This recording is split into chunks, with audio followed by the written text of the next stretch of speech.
have Irushi Tennekoon joining from Sri Lanka.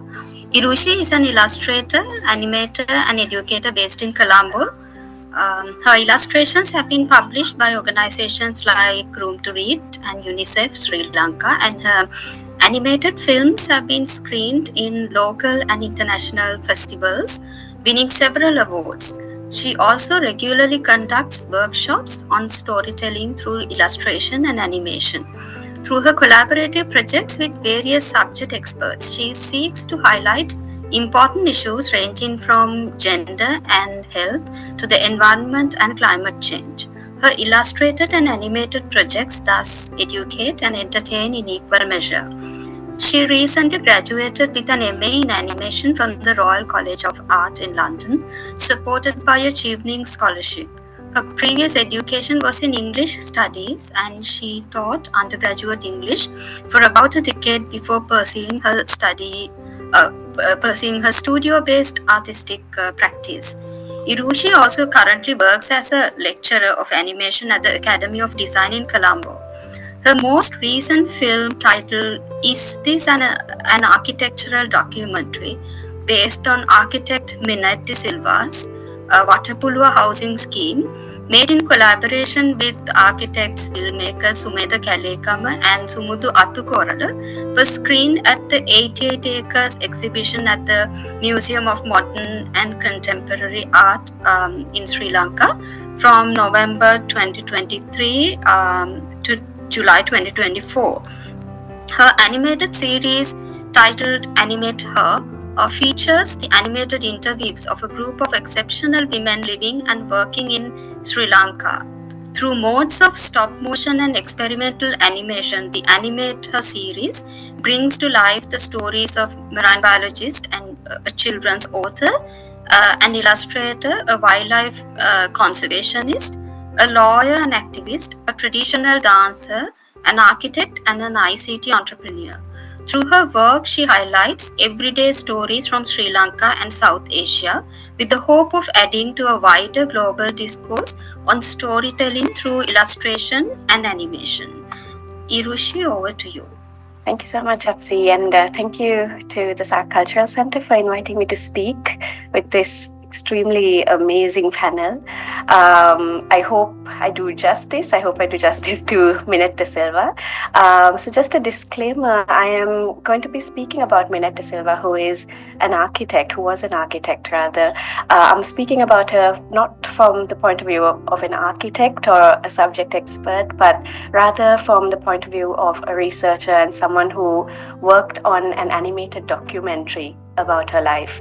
And this project actually focused on one of her housing projects, which was a housing project for government servants that she did in 1956, so just in the early years of independence.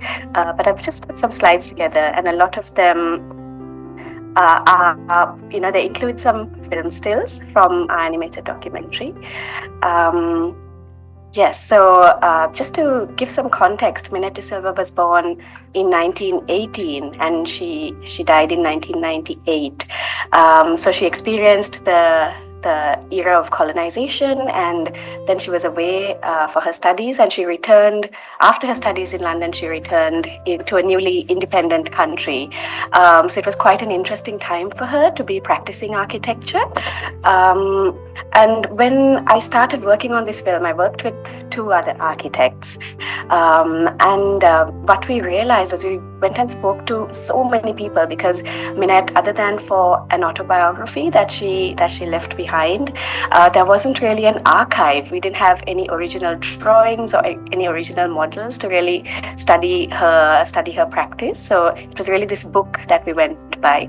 And other than that, we went and spoke to lots of other architects who knew her, and we spoke to residents of the houses that she has built, and that's really how we started piecing her story together, and that's what I'm going to share. What we realized when we spoke to when we spoke to people was that, like you can see in her photo, everybody was just able to describe how she looked.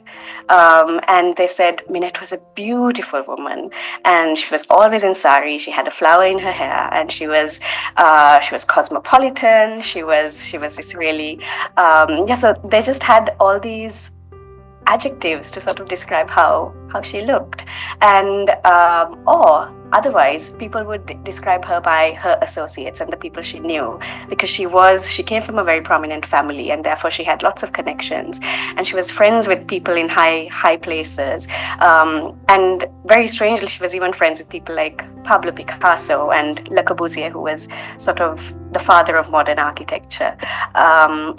So it was really quite, that was the challenge really for us, to dig deeper beyond these associations, beyond her appearance, and to figure out who Minette De Silva was. But I'm going to do the same thing. I am going to talk a little bit about her associates and where she came from. So these are two oil paintings of her parents. Her father was someone called Jorge De Silva. He was a prominent politician in the day, and he was also a state councillor. And he was a Sinhalese man. And the mother was a Dutch burgher, a burgher. She came from a burgher ethnicity, so it was a mixed marriage in that sense. And burghers, for those of you who are not familiar, are descendants of the Dutch, because we were also colonized by the Dutch and the Portuguese before the British. So Agnes Nell was another incredible woman. She fought for universal franchise in Sri Lanka. She was a women's rights activist. So Minette grew up in this sort of really powerful household. This is another, still like a sketch from our film again. So the parents, after they got married, they had 5 children, and Minette was the youngest. And this is, again, we've illustrated Minette, because in the film we decided we're not going to really show any photographs of Minette, because that was really what stopped us from understanding her. We do show a couple of photographs towards the end of the film, but everything otherwise is sort of covered up with an illustration and our own interpretation of her. Her sister was another incredible woman, and she was one of the founding members of Mag magazine. Her name was Anil De Silva, and she also, along with Minette, they traveled extensively, and they were both absolutely cosmopolitan women. They were very politically aware, and they were both doing incredible things for the arts in this period. Minette then went on to study at the JJ School of Art in Mumbai, and then she continued her studies in London at the Architectural Association.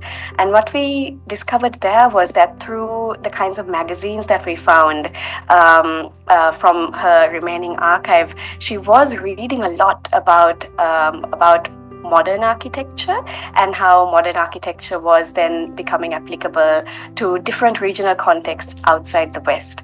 So she studied modernism in London, and then she brings it back to Ceylon, or now Sri Lanka, after independence, and she was looking at ways of applying modernism in a local regional context.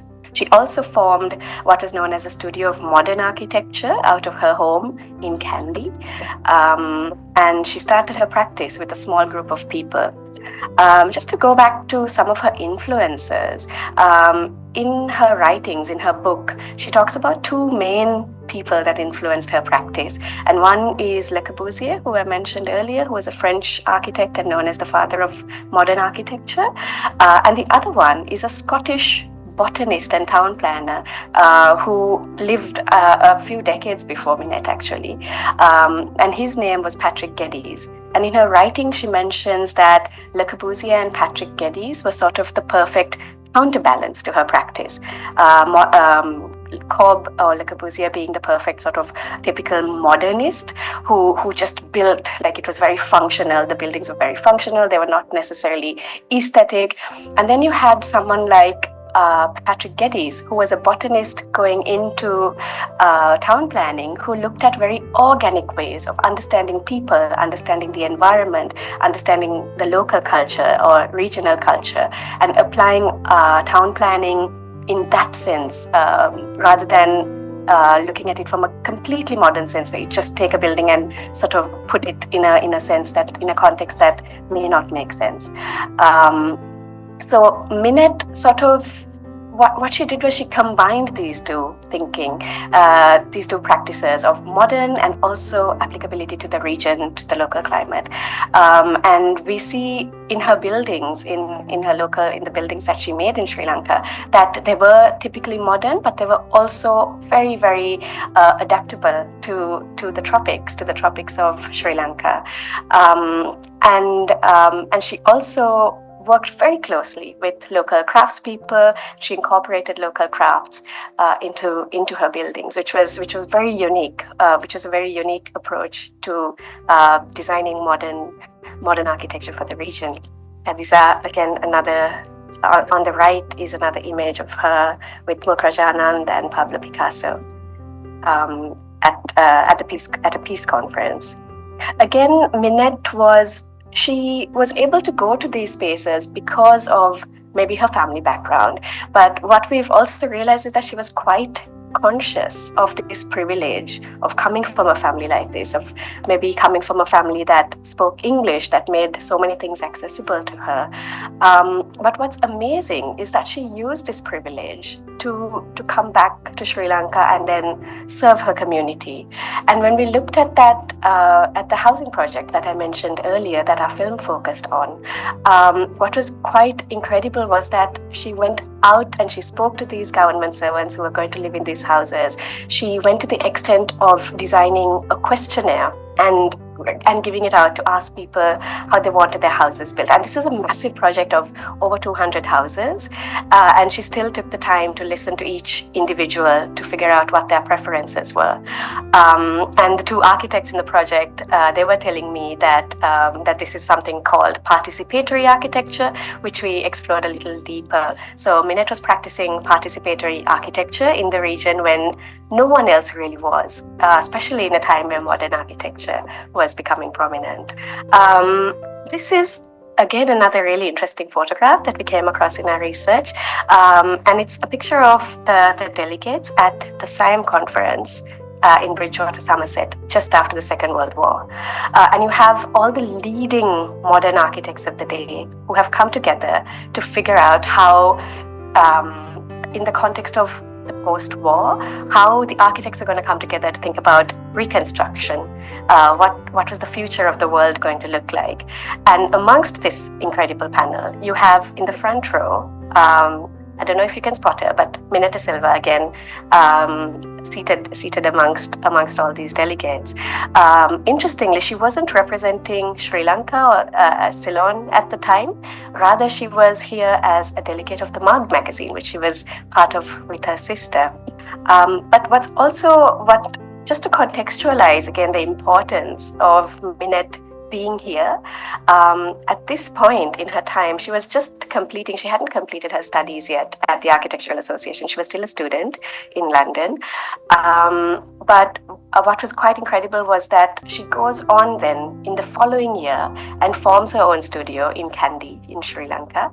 And she's one of two women in the entire world to form their own practice, their own practice without a husband, without a partner, without a company or a group of people. So that she's one of two women to start a solo practice run by a solo architectural practice run by a woman. What was also looking from a more like a feminist visual culture from that perspective also. And if you try to locate Minette's role here as a woman architect, in the history of women in architecture at least, they've initially just been looked at as a muse and not really a practicing architect. They've then gone on to be accepted as craftspeople who are just carrying out the crafts that were designed by men. And later on, they became architects' assistants And then in history, we find husband and wife duos like Charles and Ray Eames. And then finally, when we come to Minette's era, we have the women practicing on their own. So it's sort of decades of women being neglected or overlooked in the history of architecture. And then finally, we have Minette and Lida Bobardi, who was a Brazilian architect who started their own practices. So it's quite phenomenal that they were the first in the world, in that sense, to start their own practice. In addition to Minette's building practice, she was also a phenomenal thinker, and she was a writer. So she wrote about her practice, and in her book, I think that's really quite golden. It was so precious to us to come across her writings in her book. And she published in the Marg magazine, and she also wrote an article for Sir Bannister Fletcher's A History of Architecture. And she wrote a really interesting article for the Journal of the Ceylon Institute of Architects, which is now known as the Sri Lanka Institute of Architects. So she wrote this article called Experiments in Modern Regional Architecture in Ceylon, 1950 to 1960. And there she looked at the word regional when no one else in the world was really considering this word regional or modern regional architecture. And now it's called critical regionalism in architecture. So she was a pioneer in so many ways in that sense. And looking at her writing, it's mind-blowing to see that in that era that she was considering some of these words now that we just take for granted today. This is an illustration of her book. It's called Volume 1, Minette De Silva, Life and Work of an Asian Woman Architect. So she was quite aware of who she was, and the title itself shows that. Life and Work of an Asian Woman Architect. So she identifies herself with these terms. And even her wearing the sari, there are photographs of her wearing sari and climbing ladders to go and check on sites, to check on a building site. And this just shows that as an architect, it was really quite in a male-dominated space. It was quite incredible that she didn't really feel the need to let go of her femininity or her the fact that she was a woman. She didn't really feel the need to sacrifice that to be in this field, and she really owned it, which was quite fabulous for a woman working in the 50s and 60s. She had a manuscript put together for a volume 2, but that never came out. And unfortunately, this volume 1 is also out of print, but we're really hoping that it'll be in circulation again soon. And just to wrap up, I just wanted to speak a little bit about what it was like working on this documentary with barely an archive to work with. So the three of us, we placed ourselves in the film as people going on a journey to figure out who Minette De Silva was. And we also used some stop motion. We created a puppet of Minette De Silva, and we animated that to sort of figure out what she may have been like during her lifetime, how would she have occupied a space. So it was really quite an interesting approach to understand Minette through film and through animation, and to understand through her what her impact on architecture was.